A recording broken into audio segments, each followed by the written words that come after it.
Hello, Scorpio, Sun, Moon, Rising, and Venus signs. Kamusta kayo? Sana po yung nasa mabuti kayong kalagayan. Welcome back po sa Star Tarot. At kung bago kayo rito, welcome din po kayo. Please subscribe, like, share my videos, and leave me a comment po kung naka-resonate kayo. Thank you. So, yung first message po ninyo, we have the moon energy. Ayan. So, maybe meron kayong desisyon na kailangan gawin sa ngayon, ano?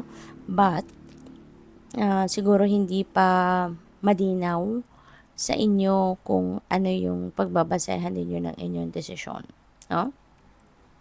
So, this is not the right time. This is not the perfect time para ibaba ninyo kung ano man ang inyong desisyon. Kasi, kumbaga kung ano man yung mga basehan ninyo sa ngayon, para siya lang yan, hindi kompleto, no? Yung mga pangyayari. So, pwedeng ganon. Kaya, kailangan siguro ninyo rito na pag-isipan pa, or maghintay pa ng konti pang panahon para mag-develop, kumbaga, yung sitwasyon. At baka meron din kayo mga impormasyon pa na hinihintay, no?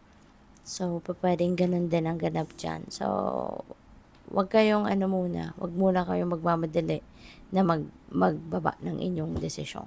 Okay? So, what else? We have Ace of Pentacles. And so, maganda to, no? This is the beginning. A new beginning energy ito. Scorpio. So, merong mga rito. Merong mga opportunities na dadating na maghahatid sa inyo ng oportunidad para magkaroon kayo ng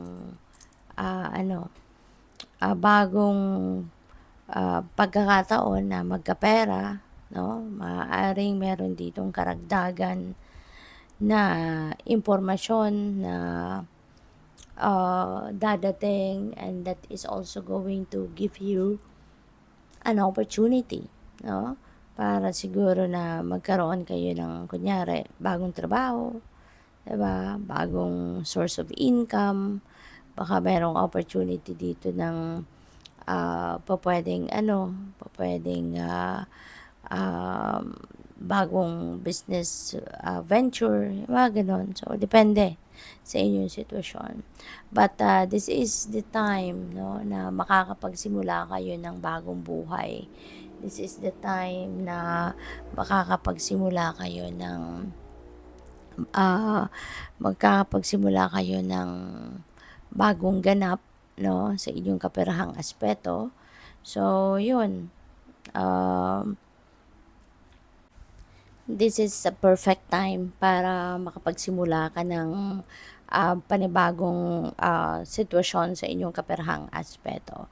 At ang maganda rito, yung mga opportunities na to, could come from different sources, no? Hindi lang ito iisa yung panggagalingan ng kaperahang ito. It could come from other sources. Pwedeng may pamana sa iyo, pwedeng merong lump sum of money na paparating, pwedeng galing ito sa retirement ninyo, pwedeng galing ito sa ROI ninyo, return of investment, or pwedeng panalo, no? Windfall of money, yung ganon. So, it could come from various sources, but ito na yung simula, no? Parang ito na yung hudyat ng pagkakaroon ninyo ng kasaganaan pagdating sa pera. So, we have 3 of Swords. Ayan. So, maaari din, no, na ang iba sa inyo rito, dito kayo nang galing. Yung napipick up ko na yung Ace of Pentacles na to, this is the blessing, no? Ito yung biyaya na iparating, na ibibigay sa iyo ng universe. Kasi, kung ano man ito, na pagtagumpayan na ninyo to, na overcome nyo na to, yung sama ng loob na to, yung panlulokong ito. Kasi yung heartache na to or heartbreak na to, nangyari na to in the past. At feeling ko rito, yung parang na-overcome nyo na to. no? Or unti-unti na-overcome nyo na at eto na yon, no? Meron kayong biyaya from the divine. Kasi po pwedeng ano to naloko kayo siguro dito ng kung sino man pagdating sa pera, no? Po pwedeng meron ditong someone na binudol kayo. Pwedeng budol ito. Pwedeng nanggaling, pwedeng ano to, ginawa sa inyo to ng kung sino man at ito ay budol. No? Siguro naloko kayo rito, no? Pagdating sa pera, no? So, yun. So, tignan natin kung ano pa yung mga messages ninyo, Scorpio. We have dreamer. Your dreams have chosen you. Find fulfillment in pursuing your destiny. This is the magic of life. Okay? So, po pwede na ang iba sa inyo rito is you're going to pursue, no? Kung ano man ang mga pangarap ninyo. You're going to pursue your dreams. You're going to pursue what your destiny is, no? O pwedeng you're going to do anything and everything in your power sa ngayon para na ma-pursue ninyo kung ano man yung destiny ninyo. We have expectation. Be open for whatever comes next. It might just be the music your heart's been waiting to hear. Ayan. So, maging ano kayo, bukas, no? Kayo sa kung ano man ang pwedeng dadating, kung ano man ang pwedeng haharapin ninyo, no?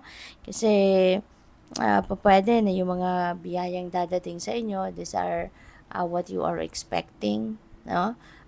Pwedeng ito talaga yung mga pinapangarap ninyo, pwedeng ito talaga yung mga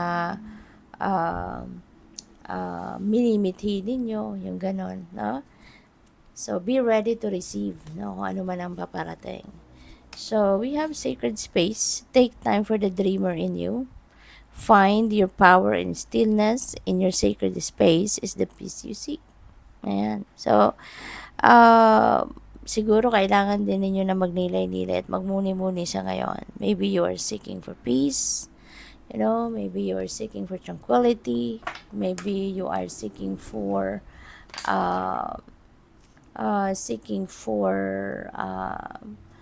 peace and tranquility and serenity, you know. So, take advantage of that sa ngayon, no?